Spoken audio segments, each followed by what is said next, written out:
బాబాయ్ దా. దా.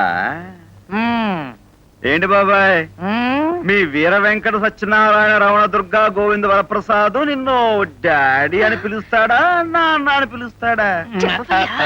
ఏళ్ళకేళ్ళు పోసి కాన్వెంట్ లో చదివించాను.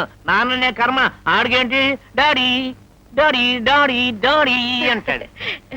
మీ రమణ బాబుని ఒక్కసారి కిందకి దించు బాబాయ్. ఎందుకంట మనం కొట్టే దెబ్బలు మీ రమణ బాబుకి తగలకూడదు కదా. దించరా రాస్కెల్. ఎరా బాబు నిన్నేమని పిలుస్తాడు? డాడీ డాడీ డాడీ డాడీ అనా? ఇది ఒక్కసారి పట్టుకో. ఎందుకంట నోరెత్తావంటే ఒక గుద్దు గుత్తాడు, దెబ్బతో ముక్కు గొంతులు వెళ్ళిపోతున్నావు అనుకున్నావు. ఇంకా కొట్టలేదు కదరా?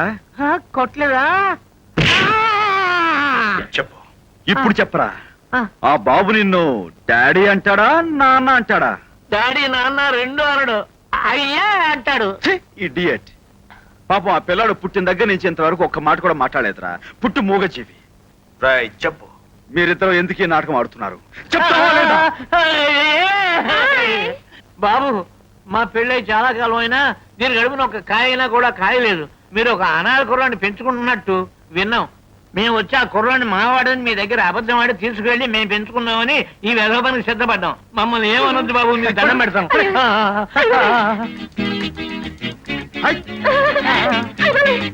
పిన్ని, బాబాయ్కి ఊర పిచ్చుకలేహ్యం బాగా తినిపించు. తొందరలో నీ కడుపు ఏ రాయో కాయో పుడుతుంది.